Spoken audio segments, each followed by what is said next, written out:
And welcome back to tonight's Shares edition of Your Money, Your Call. I'm joined tonight by Roger Montgomery and Les Shancer. So if you've got a question for my expert panel, there is the number at the bottom of the screen, 1300 30 34 35. Our next caller we've got is Matt from Sydney. Hi, Matt. Hello, Nina. And I'd like to get Roger's thoughts on pipe networks, and if he's got a chance, his top five, please. Thanks, Nina. Top five. The top five? Gee, what if I only have one? You can come back to it later. Well, we'll hear your top. What is your number one? JB Hi-Fi. Yeah, again. You know, and people get bored, don't they? But look, it's almost $24. It's almost up 200% from my purchase price. Its value in 2 years' time, you know, I don't know what's going to happen to the price, but if we're talking again 2 years from now, Nina, you know, its value will be $34. This is a great business. I know that when I talked about it a month ago, 2 months ago, 6 months ago, people were probably listening to me and saying, oh, it's gone too far now, it's not going to keep going, and it has just kept going. I'm not going to predict that it will keep going, but I'm happy to say that its value is much higher than where it is even today. But for me as an investor in a business, I really turn the stock market off. I'm not really that interested in the price. What I'm interested in is the value. So I'm happy to sit here with no windows, turn the phones off, you know, and just study the business and discover that, hey, this business conservatively is worth $34 in 2 years' time, then turn the stock market back on and find that it's trading substantially less than that. That tells me it's good value. Now, in between, invariably, it doesn't go up in a straight line. It does have hiccups along the way, but I think it was Mae West. I think I've used Mae West before. I think you might have. She said, what did she say? She said, too much of a good thing is wonderful. Yeah. So, you know, if the price drops, that's great. Buy some more. But you can only have the confidence to do that if you know, or you're comfortable with your valuation for that company and you know it's more. Okay, Les from Wollongong has been waiting very patiently. Les, we do appreciate that. What's your question for the panel? Thanks for taking my call. Appreciate your show. Just a question on two stocks, if I can, for Roger, on Quantum Energy, QTM, and Melbourne IT, MLB. Okay, yeah, okay. QTM. I can't talk about Quantum, Les, sorry about that.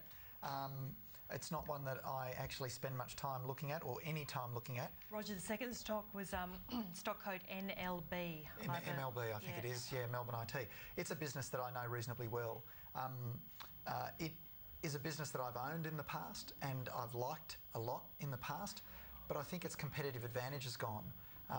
Many years ago, when I was starting a funds management business, I needed to register a website. And in order to register that website and have a host and all that sort of stuff, I went to Melbourne IT, and it cost me $1,000 or $1,200 to register that website and own the URL.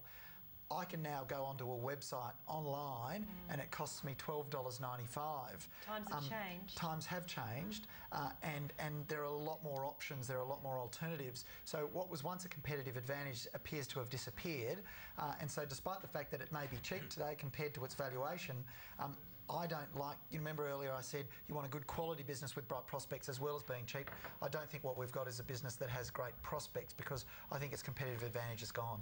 We're 35. Go straight now to our next caller, who's in Western Australia. We've got Jeff on the line. Hi, Jeff.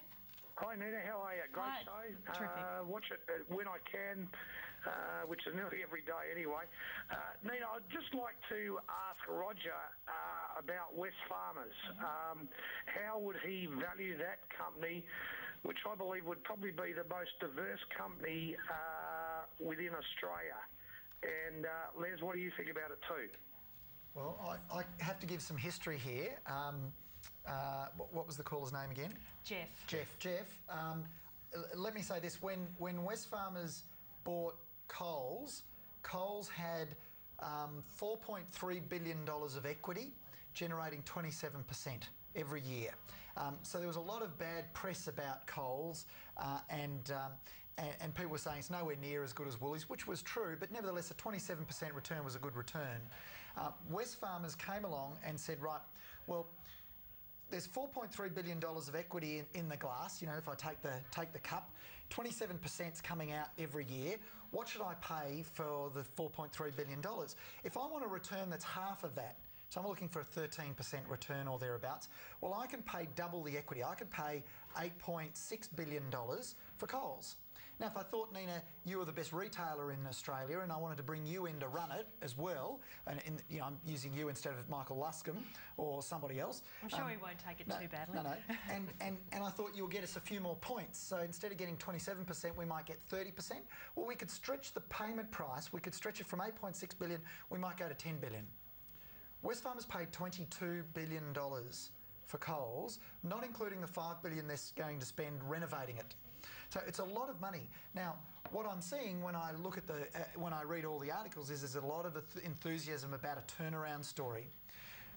But Woolies is a much better business than Wesfarmers, and because of the Coles acquisition, which I think they've paid too much for. Now, they'll argue they've turned it around, but the problem is their return on equity now is about 4 or 5 or 6%, which is about the same as what I can get in a bank account for no risk. So Wesfarmers is worth about $15 a share, and it's trading significantly higher than that. It's trading double that, Correct. close to just $29.45. So. Now, I can't predict share prices, so people will say, well, Roger, you know, the share price is at $30, you're saying it's 15. Clearly there's something wrong with you. Sorry, mate, I'll let you have a chat in a sec. So people will say that's a ridiculous valuation, but, you know, I had a valuation on ABC Learning Centres of circa $2 when it was trading at 8.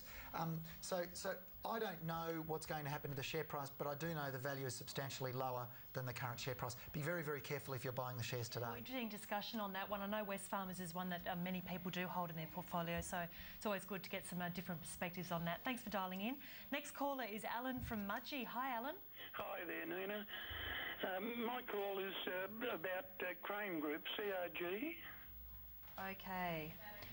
There's the chart, and hasn't had a very good last couple of months. Could the caller tell me what the announcement was? There's obviously an announcement that caused that share price decline. Do we know what that was? Can you help us out there, Alan? The profit margin went down, and they're expecting, that was for the half year, I think, and they're expecting the yearly profit to be down by about 30%. Okay, this could be an opportunity. I would like to have a good look at this. I haven't been able to. Sorry, Jeff, is it? It's Gary. Gary. Sorry, Gary, if you want to send me an email... Is it Alan? Sorry, it's Alan. We've got Gary next. Gary's next. Yeah, you take the notes. Alan, send me an email, because this is a company that historically has had very good returns on equity, and it's a business that I've been interested in the past. If you're happy just to send me an email, I'll look at it for you and do some work on it. I'll look at it for myself, because that could be an opportunity. Now, I'm going to put you on the spot here. BHP, we're talking about Rio BHP. Yeah. Marius Kloppers, some comments today saying he expects the Chinese growth to continue going strong. And he did say the resilience of the steel sector there was pretty surprising. China obviously being a huge focus, but then we've got US, Europe as well to consider when we look at the BHP pie. BHP, the better quality stock, if so, why? It's saying it's being very optimistic about China and saying it's showing really good resilience when it comes to steel, and look, we're expecting its growth to continue. If things don't, if it comes to pass that their expectations aren't matched by the reality of what actually happens in the near future, the fact that they've got so much else going on everywhere else, does that give it a very good platform? Yeah, I think it does. We had a hint earlier in the year that Chinese demand or the Chinese requirement for iron ore would be strong, when they really didn't win the contract renegotiation battles that they were having. So that told us that they needed the stuff, and I think these guys, BHP and Rio, probably knew it, and Fortescue, so they all know it. But look at this. In 2010. I've got 23% return on equity for BHP, going to 28% and then to 29% in 2012. Now, you can't get those returns in a bank. Okay, I keep bringing it back to what you can get in a bank account. But with Rio, again, all of this is based on some of the best analysts in the country and what they think, and I'm just converting it into a return on equity figure for my valuations. I've got return on equity for Rio going from 24 down to 20 and then down to 16. Now, the reality is that a business that generates a high return on equity and can retain some of that profit and compound it at a high rate is going to be worth more intrinsically than one that can't. So BHP is worth more than Rio. Going to take a short break. Back with more of your questions on Your Money, Your Call in just a minute. Don't go anywhere.